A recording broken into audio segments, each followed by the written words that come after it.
Good morning, everybody. Welcome to Great Day Washington. I'm Kristen Berset-Harris. Ellen Bryan will join me a little later in the show. We start off this morning with a story of love, loss, and honor. On June 28, 2018, a community was shattered and dozens of lives were changed after a gunman opened fire inside the building housing the Capital Gazette newspaper in Annapolis. 5 lives were lost. 59-year-old Rob Hyacin, 65-year-old Wendy Winters, 34-year-old Rebecca Smith, 61-year-old Gerald Fishman, and 56-year-old John McNamara, a sports writer and editor for the Capital Gazette for over 2 decades. I actually met John McNamara about 10 years ago when I was a sports reporter in Baltimore. Always ran into him when covering the Orioles or his favorite team and alma mater, the Maryland Terrapins. I didn't know John very well, but it was obvious from the start how much he was loved and respected, not just by his fellow journalists, but by the coaches and players as well. And it was even more obvious how much he loved his community. That was evident as family and friends gathered and shared stories of John last July at his memorial service.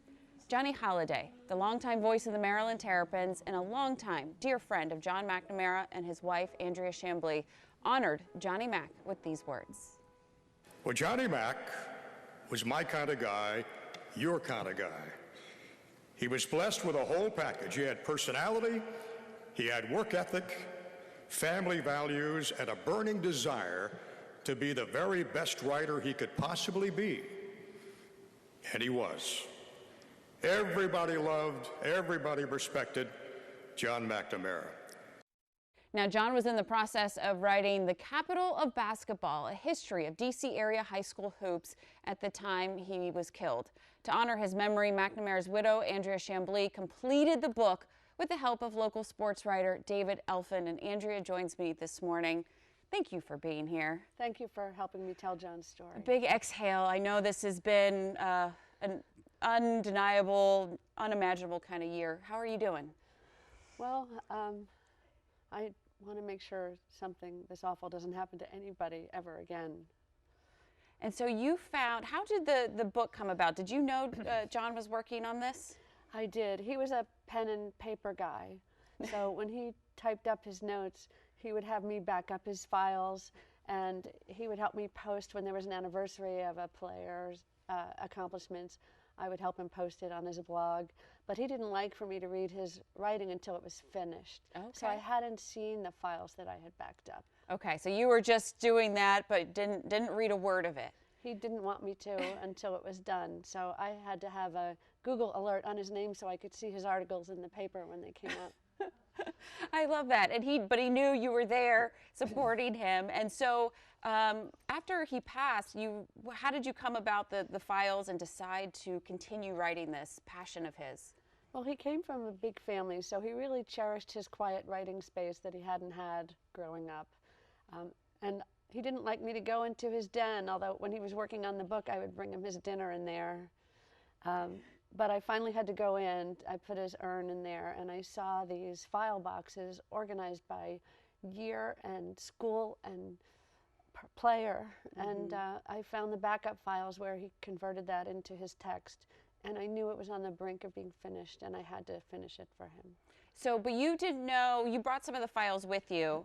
We wanted to show everybody. This is what, just one of 3 boxes that you brought, but there were a ton of pictures in there, because this is what, over 100 years of history in DC. Right. He had 178 pictures, and oh my gosh. And they didn't have captions. I mean, John would find a picture like this one, and I didn't know who the player was or who the game was, I mean, I could tell the school sometimes. Right. But I wrote, who is this?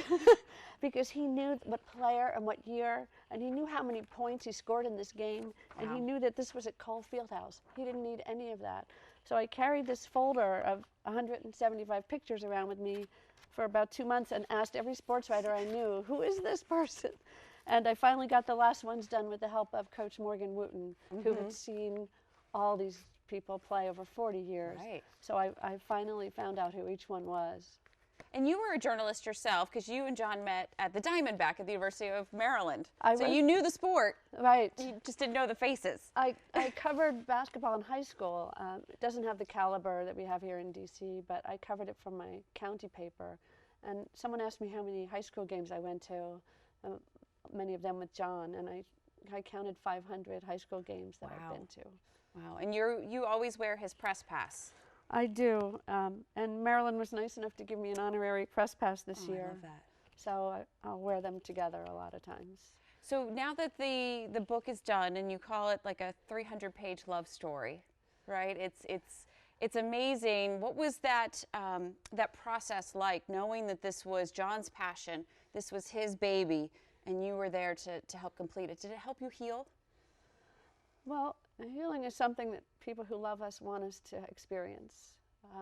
From what I've talked to a lot of gun violence survivors over the past year and a half, and we kind of agree that the hole is still there. We just accept that we have to go on with that hole.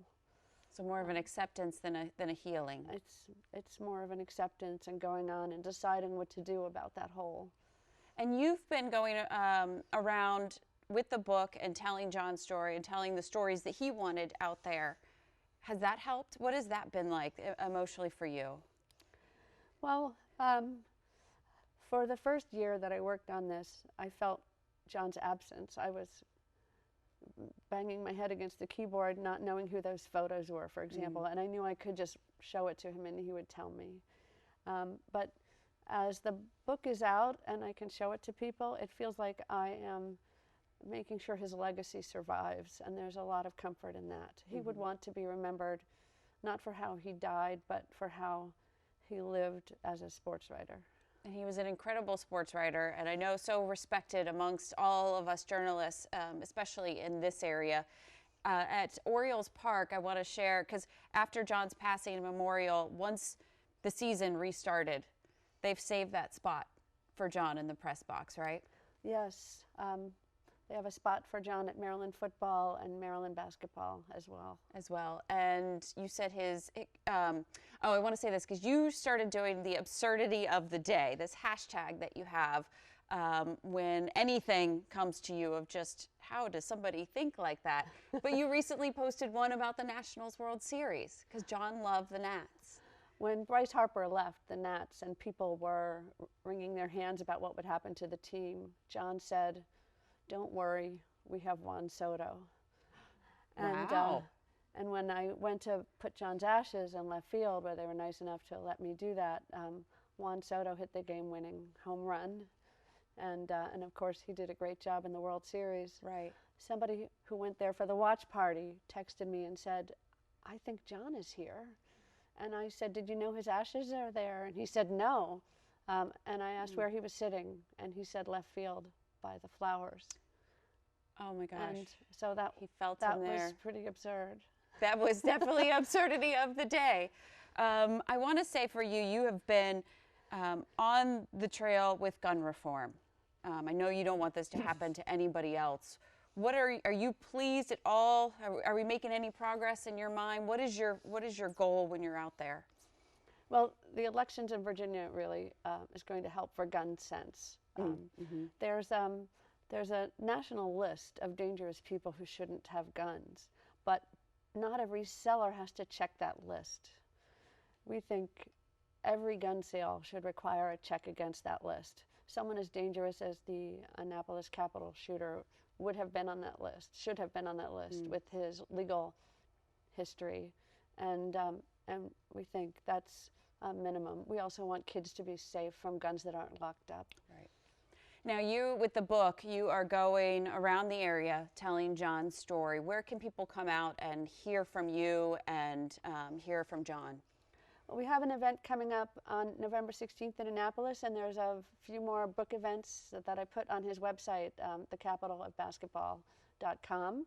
And Gary Williams is nice enough to be at these events, and we're also going to have the grandson of E.B. Henderson, who a lot of people don't know. He's from Washington, D.C., graduated from Howard, became a world-class basketball player, helped turn the game from a 9-man passing-only game to a 5-man dribbling game. So he's responsible for the game we know today. And then he became determined to stop the segregation in the crowds for the games, and he founded the NAACP.